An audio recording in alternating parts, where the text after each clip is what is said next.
Muito bom dia. Eu agradeço muito pela presença de todos vocês, agradeço logo de início afeto na pessoa do seu presidente, Roberto Pires, por essa iniciativa formidável. Quem dera que todos os segmentos, todas as classes agissem assim, é um exemplo de como se deve construir a opção do voto, ouvindo, conhecendo e tomando a decisão de forma livre e cidadã. Também quero agradecer especialmente ao Coronel Edivan, nosso vice na chapa que está aqui presente, ex-comandante-geral da Polícia Militar, e a Nilmar Ruiz, que é uma pessoa que anima nossa campanha e traz muita experiência, inclusive de gestão, e nos ajuda muito no pensamento, tem nos ajudado muito na formação, na consolidação do nosso programa de governo. E a todos os demais que me acompanham aqui também nessa visita, nessa vinda, eu agradeço muitíssimo também. Nós estamos num momento muito importante para o Brasil.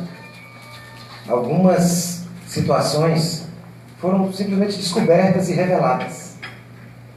Isso nos ajuda a entender melhor a causa da maioria dos nossos graves problemas. E eu encontrei hoje aqui na chegada uma pessoa que me ajudou a lembrar do tempo em que eu ainda dizia, quase que sozinho, quais eram as causas desses problemas. Eu queria pedir para o professor Enoque vir aqui, por favor, trazer o livro. Me fazer esse favor, professor. Eu cheguei aqui e ele me pediu para autografar o nobre deputado. Obrigado. É porque eu queria aproveitar e contar aqui do nosso encontro e mostrar o livro.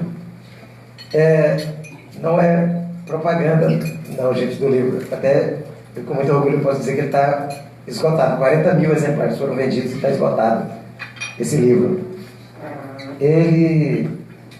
Quando eu publiquei o nobre deputado, antes da Operação Lava Jato, eu quis apresentar elementos que foram coletados para a elaboração da minha tese doutoral, que trata justamente de temas relacionados à corrupção nas eleições.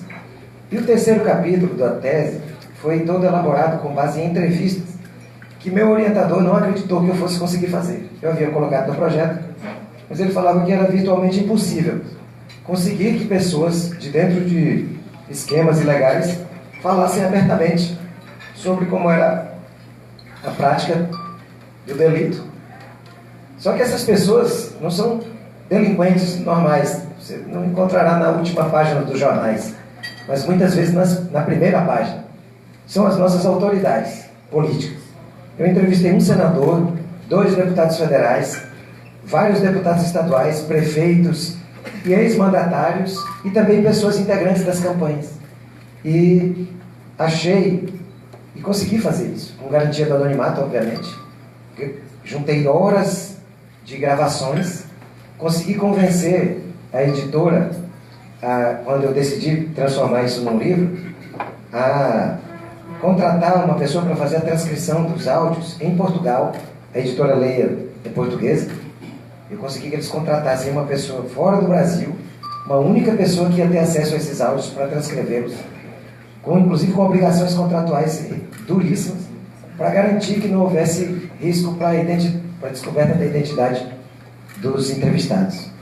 E aí, quando eu concluí a tese, eu pensei, eu não posso utilizar esse conhecimento para ficar num capítulo de uma tese que vai ser depositada numa universidade europeia, na Universidade de Saragoça, onde eu fiz meu doutorado.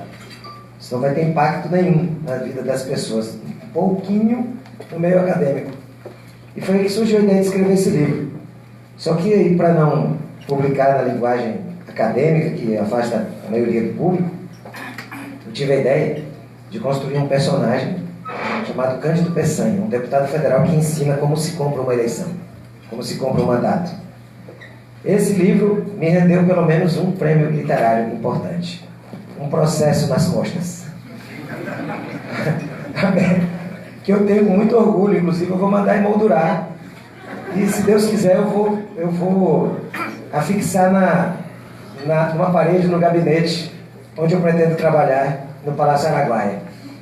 Que é uma medida aberta contra mim no Conselho Nacional de Justiça, na época eu era juiz, por um dos poderes da República. Um poder da República se interessou por mim, por causa desse livro. A Câmara dos Deputados, através do deputado, o presidente da época, Henrique Eduardo Alves, moveu essa ação a pedido, por insistência, inclusive em plenário, ele bradava, inclusive, de dedo em riste, exigindo que o presidente da Câmara fizesse isso, e o deputado que pedia tanto isso era o deputado Eduardo Cunha. E agora eu estou aqui, livre, candidato, ficha limpa, e os dois estão presos lá em Curitiba.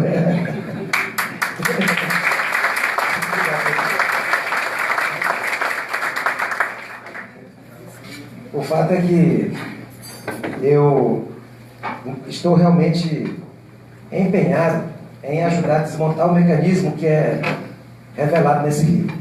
Eu falo mecanismo, inclusive, para fazer alusão proposital a essa série do Netflix, que eu creio que vários de vocês já tiveram a oportunidade de ver. Eu não tive.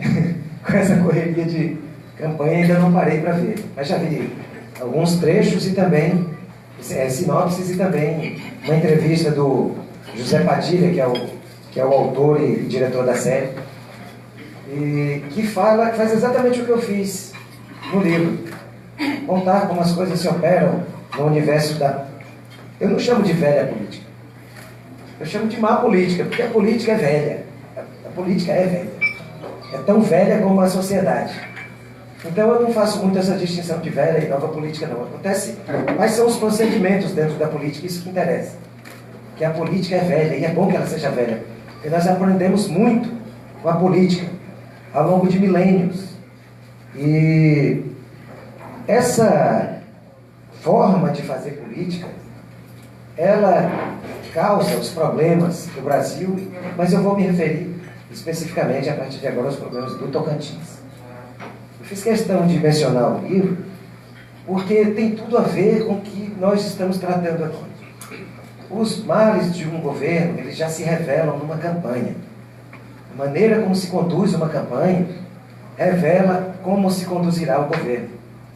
Se são feitas alianças a qualquer custo, se recebe dinheiro de agiotas, se recebe dinheiro de pessoas que se comprometem a dar o dinheiro desde que haja um retorno com futuras fraudes da licitação, então o governo já começa condenado. E se isso se faz com dezenas de milhões de reais empenhados na campanha, para pagamento de prefeitos, para pagamento de vereadores, para pagamento de outras lideranças locais, então o governo já está comprometido, já está morto antes de nascer, porque haverá necessário pagamento de tudo isso. São pessoas que serão depois recompensadas com dinheiro mesmo desviado, ou com cargos ocupados por pessoas que não estão qualificadas para ocupá-los.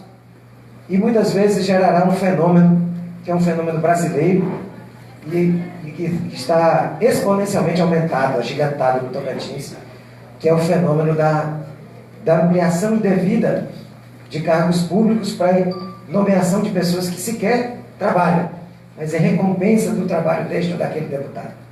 Você terá tantas nomeações, 100 para esse, 300 para aquele, e outras tantas até que o Estado não aguente mais.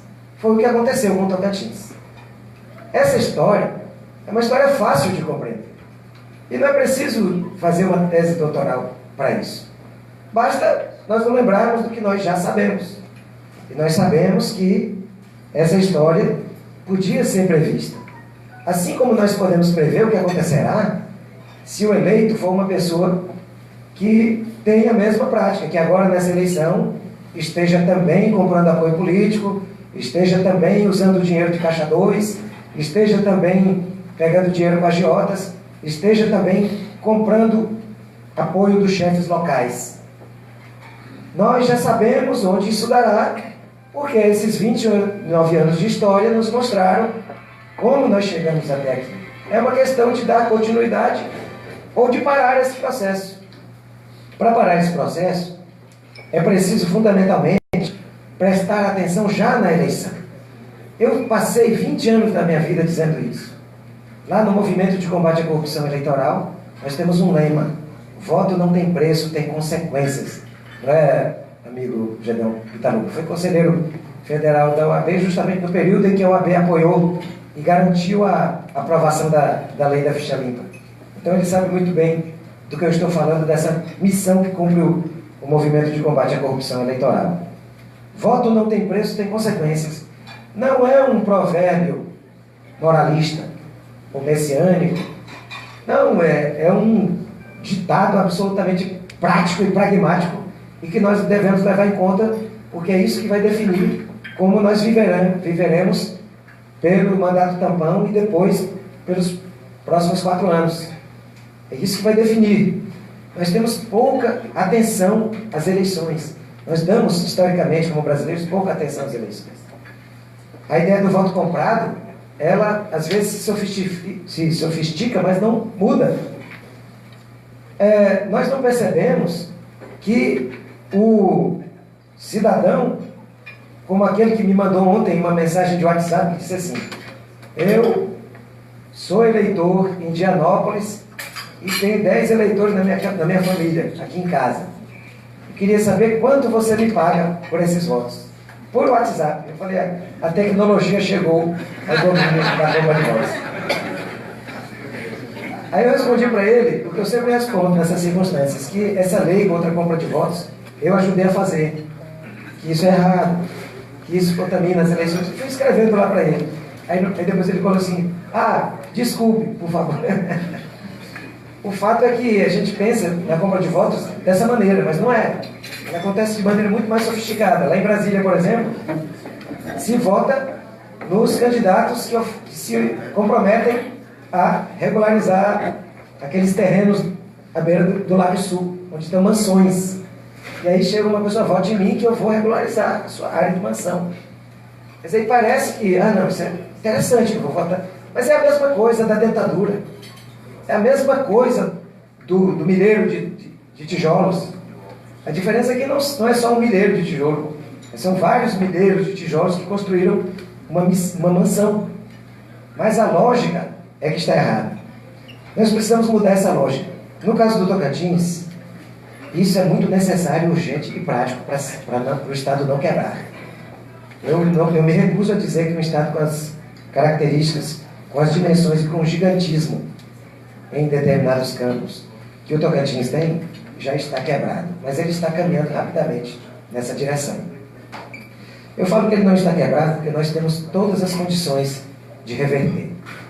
A receita corrente líquida do Tocantins em 2017 foi da ordem de 7 bilhões e meio de reais. Pode parecer pouco, é uma das menores receitas do país, de fato. Entretanto, nós também temos uma das menores populações do país.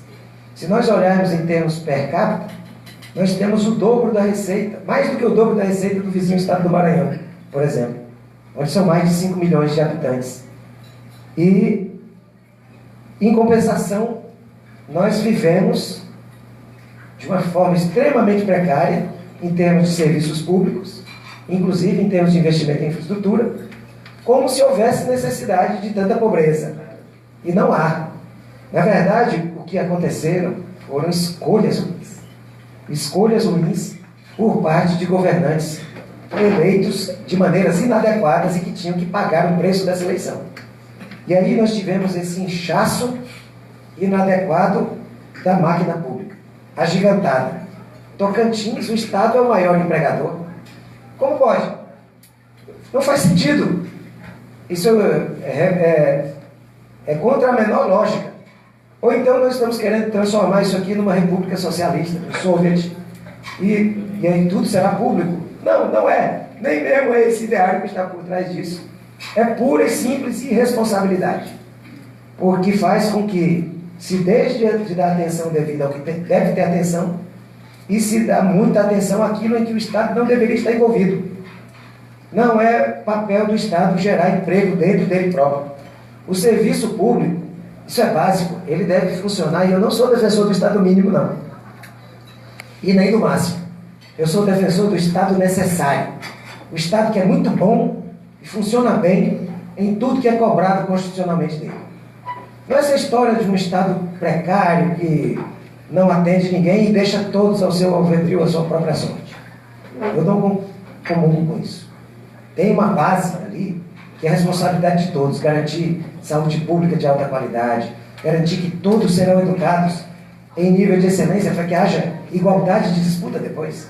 Se nós falarmos dessa liberdade, e eu sou um defensor ardoroso disso, da livre iniciativa, do desenvolvimento humano como elemento para o sucesso, para o êxito, para a conquista, mas nós temos que dar a todos o mesmo ponto de partida. E o mesmo ponto de partida é a educação. Também há outras razões para nós pensarmos nisso. É porque nós estamos perdendo cabeças importantes de fora, que poderiam estar vindo também, para colaborar com as mentes brilhantes que nós já temos, e que não vêm justamente por falta desses elementos. Eu estive conversando em Pedro Afonso com um grande produtor amigo meu, que me revelava que tentou trazer 2 profissionais de ponta que ele precisava por questões tecnológicas na área de atividade dele, e eles foram a Pedro Afonso e não ficaram, porque observaram esses elementos. Nós vamos mudar para cá e nossos filhos vão estudar onde? O que vai acontecer se um deles sofrer um grave acidente, vai precisar ser transferido para onde? A que distância? Então, esses elementos de saúde básica com qualidade, saúde descentralizada, educação de qualidade, isso interfere em muitos aspectos da vida de um Estado. E, por isso, o Estado tem que funcionar muito bem nesses segmentos. Não dá para continuar vendo, como eu já vi, com meus próprios olhos, as macas nos corredores do Hospital Igurupi, do Regional de Araguaína, do nosso HGP, como se fosse normal. Há tanto tempo que está quase virando normal. Em Gurupi, quando eu estive lá, na última vez e visitei o hospital, uma pessoa que estava, um idoso que estava com a perna quebrada, caiu da maca e quebrou o braço dentro do hospital, caindo da maca no corredor. Então, nós precisaríamos estar passando por isso. Né? Nós todos quebramos o braço junto com ele, quando ele caiu. Nós estamos passando por isso por conta de escolhas. E aí, o que nós podemos fazer? Nós podemos fazer escolhas para resolver. Nós podemos perfeitamente mudar o rumo. Eu sempre digo que o orçamento é como um cobertor curto. Você vai decidir se você vai cobrir a cabeça, se você vai cobrir os pés. No caso do Tocantins, esse cobertor que já é curto, ele ainda está sendo utilizado para cobrir um ser que ainda continua crescendo e que nós precisamos fazer com que se reduza. E nós podemos fazer isso rapidamente, inclusive. Eu tenho falado isso, que haverá exoneração de todo mundo que não trabalha. Não tenho nenhum medo. Aí já me disseram, não, vamos fazer uma campanha imensa contra você. Eles já não votam em mim mesmo. Já são cabos eleitorais de quem os colocou lá.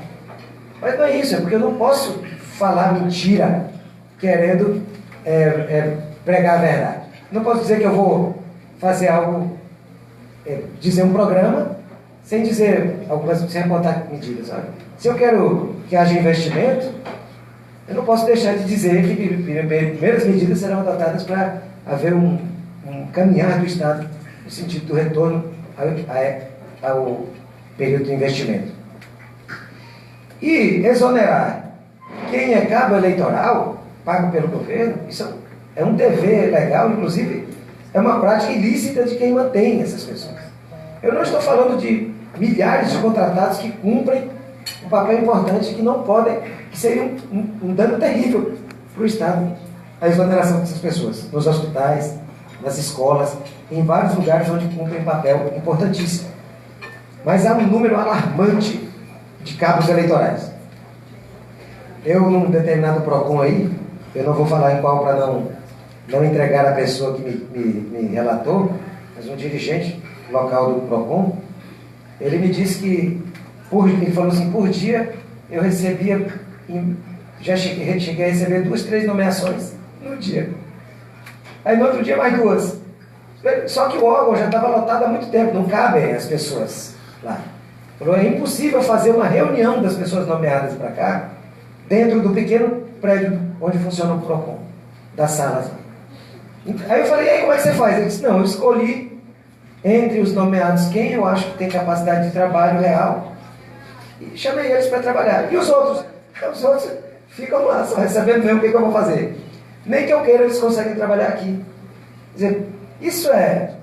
Eu estou falando isso da agora, não estou falando de 10 anos atrás ou de 20 anos. Estou falando da realidade atual do estado do Tocantins. Então isso precisa ser revisto. Isso precisa ser revisto imediatamente. E não basta isso. Nós precisamos que o estado do Tocantins, o governo, o peso do governo diminua para que o Tocantins, as pessoas do Tocantins cresçam. Precisamos que o governo diminua para que o Tocantins cresça, aumente.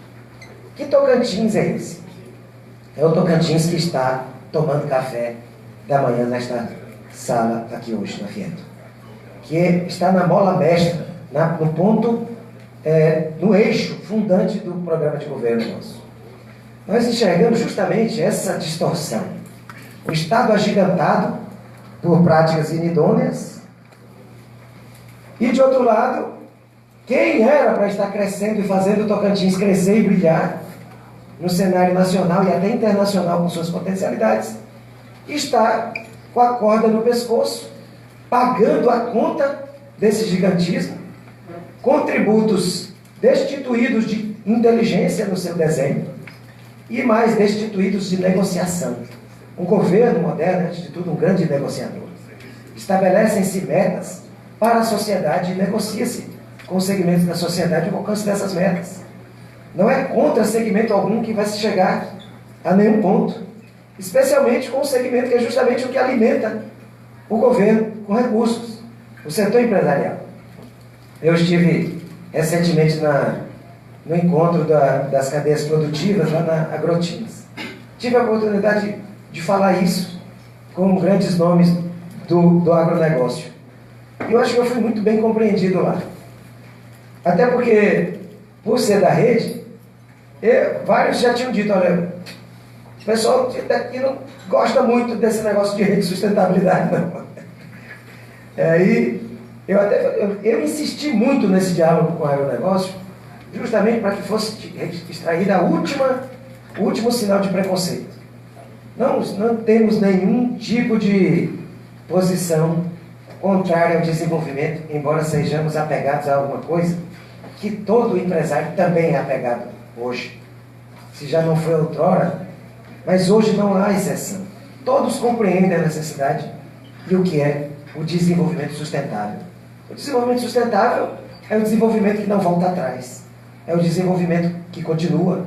É o desenvolvimento perpétuo. O não sustentável é o ganhar hoje e perder tudo amanhã.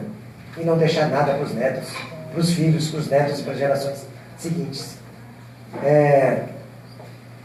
Eu morei um tempo na Europa por causa do doutorado, e lá se vê com frequência as empresas que têm 500 anos de duração, 300 anos de duração normal. Eu mandei fazer uma roupa para mim numa alfaiataria que funciona no mesmo endereço há 150 anos, em Saragoça. Então, passando de pai para filho, isso significa que foram negócios construídos de maneira sustentável. É só disso que nós estamos falando. Sustentabilidade, fazer e não voltar atrás mais. Não perder, não destruir. Construir.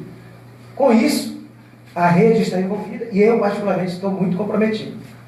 Mas, observado esse aspecto, nós precisamos desenvolver, precisamos crescer e precisamos crescer muito.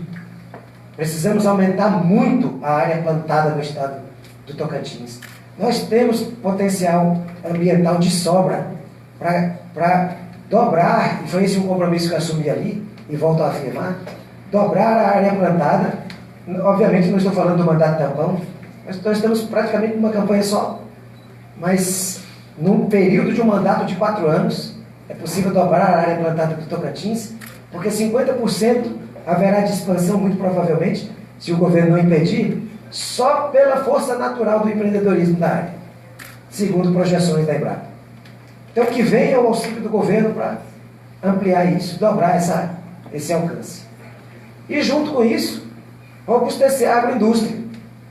Está tão conectada, como foi muito bem mencionado pelo presidente Roberto Pires. Tão conectada, por conta dessa matriz econômica nossa, que é mesmo o agro, a terra, tudo que vem da terra. E nós precisamos dessa agroindústria agigantada, aumentada aqui. E ela pode vir. Eu digo que ela pode vir porque ela quer vir. A indústria quer vir mais. Quer mais parcerias com os atores locais. E os atores locais querem crescer. Querem desenvolver. Só que para isso é preciso que haja a base institucional adequada. É preciso que haja uma política tributária estável e racional, coerente, que obviamente não comprometa e não coloque em risco a receita necessária para que o Estado cumpra os seus deveres, mas também que não seja uma corda no pescoço do empresário, ou como alguém me disse lá em Araguaína, tirar sangue de anêmico para sustentar o Estado. Fazer transfusão de sangue a partir do anêmico. Então não dá para dar sequência a isso. Nós precisamos voltar os nossos olhos para a necessidade de aumento da arrecadação do Estado com base no único elemento que justifica o aumento da arrecadação, que é o aumento da riqueza circulante. Nós queremos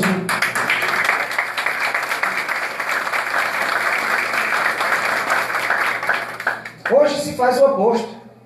Se usa o instrumento do imposto para aumentar a arrecadação, para cobrir as mazelas que eles criaram em virtude da maneira que se comprometeram já nas eleições, como eu falei, em detrimento do crescimento do Estado, em detrimento das empresas. E pior, mentalidades eleitas dessa forma não serão exatamente os gestores mais comprometidos com boas práticas, com a boa governança. E nós temos ouvido relatos, e vocês me perdoarão a franqueza, mas nós temos ouvido os relatos, e eu conheço já o nome de várias empresas a quem eu quero procurar eleito governador do Tocantins para pedir desculpas em nome desse Estado e pedir que voltem a planejar o investimento aqui. Porque isso aconteceu de maneira recorrente.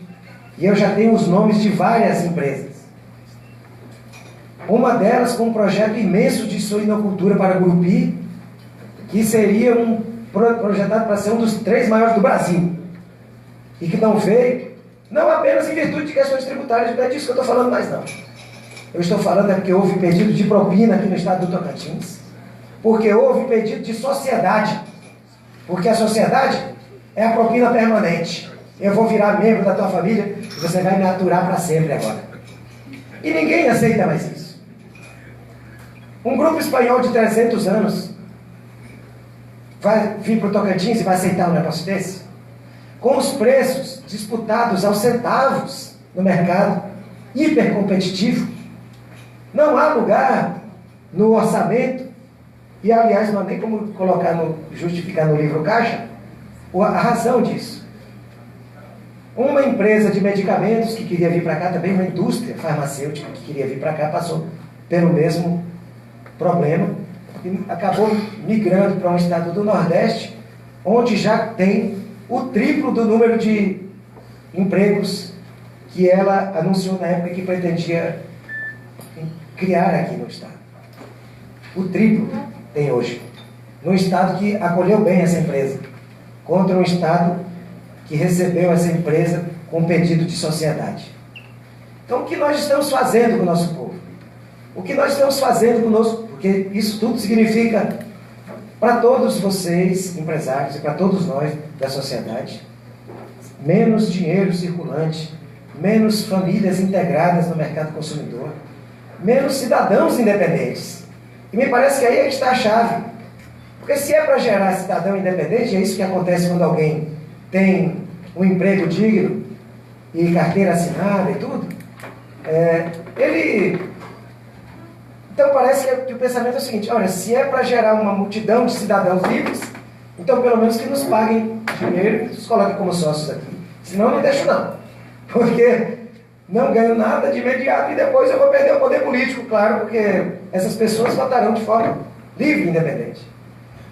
Essa realmente é a base do raciocínio, que só pode ser essa a base do raciocínio que justifica essa conduta.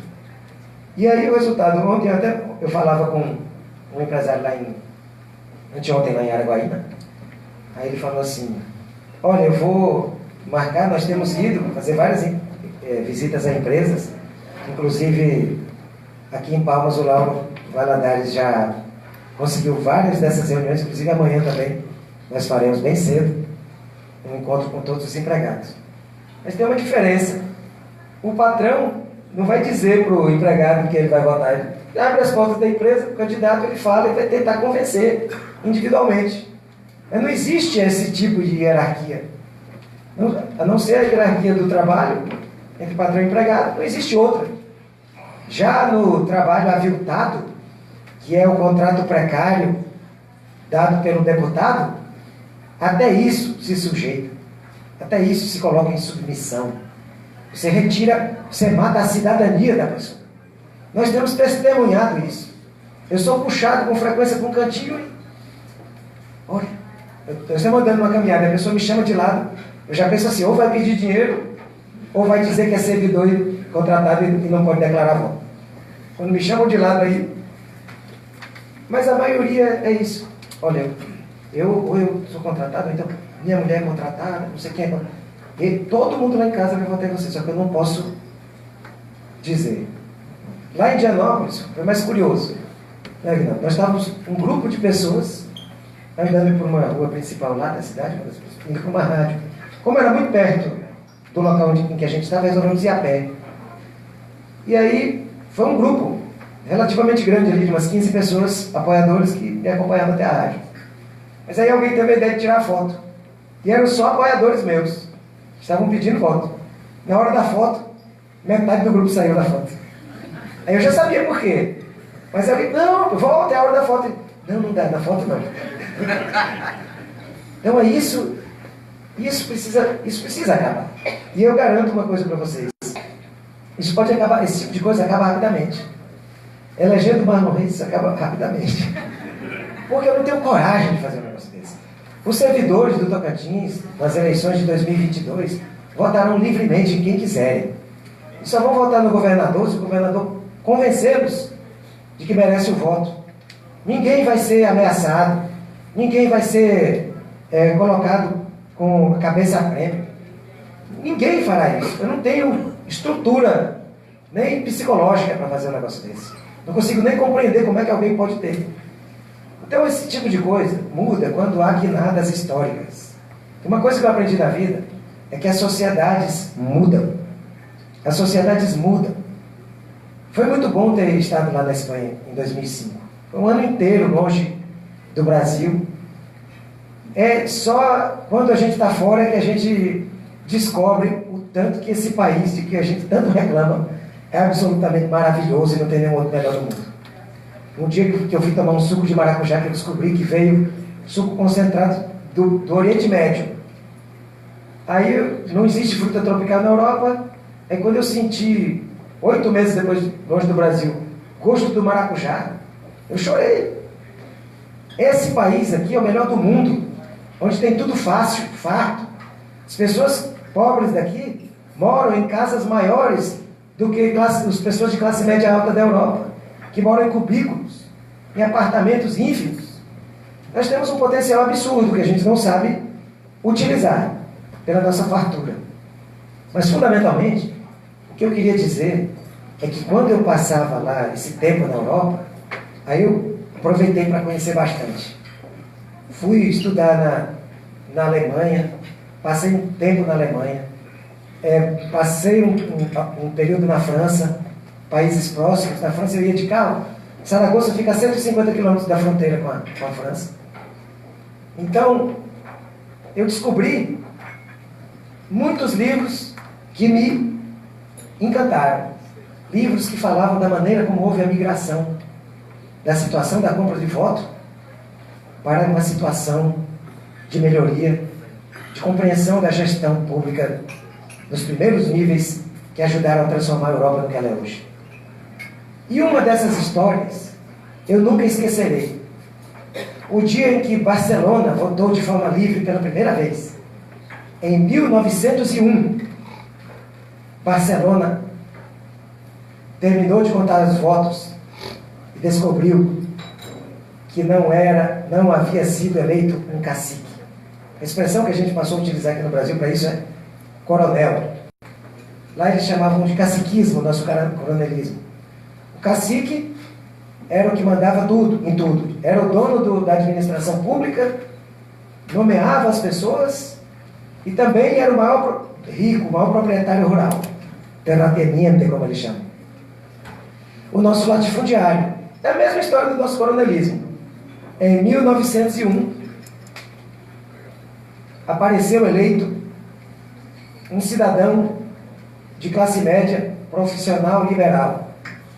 E nada tinha de grande proprietário de terra e muito menos do domínio da máquina pública. Foi a primeira vez na história da Espanha que isso aconteceu e chamou a atenção muito, a ponto de historiadores terem se debruçado sobre isso. É a hora que começa a guinada. É a hora que começa a mudança. Hoje a Espanha tem 86% da sua população com curso superior. Todo mundo imagina a Suíça e os países escandinavos quando lembra de educação. Mas o país mais educado da Europa é a Espanha. E eu não sabia disso. Mas por conta disso eu parei lá estudando. Por conta da grande oferta de cursos de toda a natureza, inclusive mestrado e doutorado na universidade pública. Eu estudei financiado pelo povo da Espanha.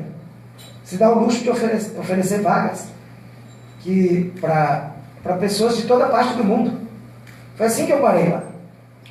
Mas isso teve um momento que começou a mudança. Não é da hora para outra. Mas o momento é um momento de decisão. E curiosamente, a decisão a que eu me refiro começou a ser tomada lá em 1901, na Espanha. E eu concluo aqui essas palavras citando outro breve fato que me ocorreu lá, quando eu estava na Espanha. Eu saía da biblioteca, de 2 ou em 3 dias eu ia renovar os livros que eu estava lendo. Eu lia o capítulo de um livro com recomendação do orientador, devolvia, lia outros livros. E a Mari Carmen era uma funcionária da biblioteca de Saragoça, que normalmente era com quem mais frequentemente eu lidava nesse empréstimo de livros. E ela um dia me falou o seguinte: eu já percebi o que você está pesquisando, mas por que você ainda não leu Joaquim Costa? Eu falei, não sei quem é Joaquim Costa. Ela disse, você precisa ler.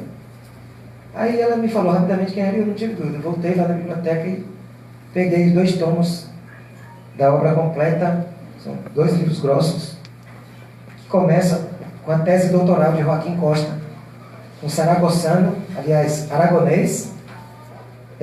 Saragoça é a capital de Aragão, e ele era de Graus, um pueblo muito pequeno, onde existe o Instituto Joaquim Costa hoje.